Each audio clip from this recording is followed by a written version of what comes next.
Chanakya international academy உங்களுக்குள் இருக்கும் தலைவரை வெளிக்கொண்டு வரும் பியூர் பாலிடிக்ஸ் பயிற்சி பட்டறை. நேரடி மற்றும் இணைய வழி. கான்டாக்ட் 7338824242. வங்கதேசத்தில் IPL தொடரை ஒளிபரப்பு செய்வதற்கு காலவரையற்ற தடை விதித்து அந்நாட்டு அரசு உத்தரவிட்டுள்ளது. வங்கதேசத்தில் மாணவர் அமைப்பின் தலைவரான ஹர்ஷிப் உஸ்மான் ஹாதி என்பவர் சில வாரங்களுக்கு முன் மர்ம நபரால் சுட்டுக் கொல்லப்பட்டார். அதையடுத்து அங்கு சிறுபான்மையினரான இந்துக்களுக்கு எதிராக மீண்டும் பெரும் கலவரம் வெடித்தது. முதலில் திபு சந்திரதாஸ் என்ற ஹிந்து இளைஞர் பொதுவெளியில் எரித்து கொல்லப்பட்ட நிலையில் வரிசையாக இந்துக்கள் மீது தொடர் தாக்குதல்கள் நடந்தன. வங்கதேசத்தில் இந்துக்கள் மீது நடத்தப்படும் தாக்குதலுக்கு ஐநா உள்ளிட்ட சர்வதேச அமைப்புகள் கண்டனம் தெரிவித்தன.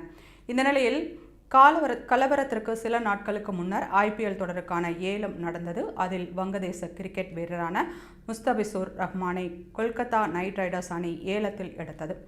அதற்கு நாடு முழுவதும் எதிர்ப்பு எழுந்தது. இதனால் கொல்கத்தா அணியிலிருந்து ரஹ்மான் விடுவிக்கப்பட்டார்.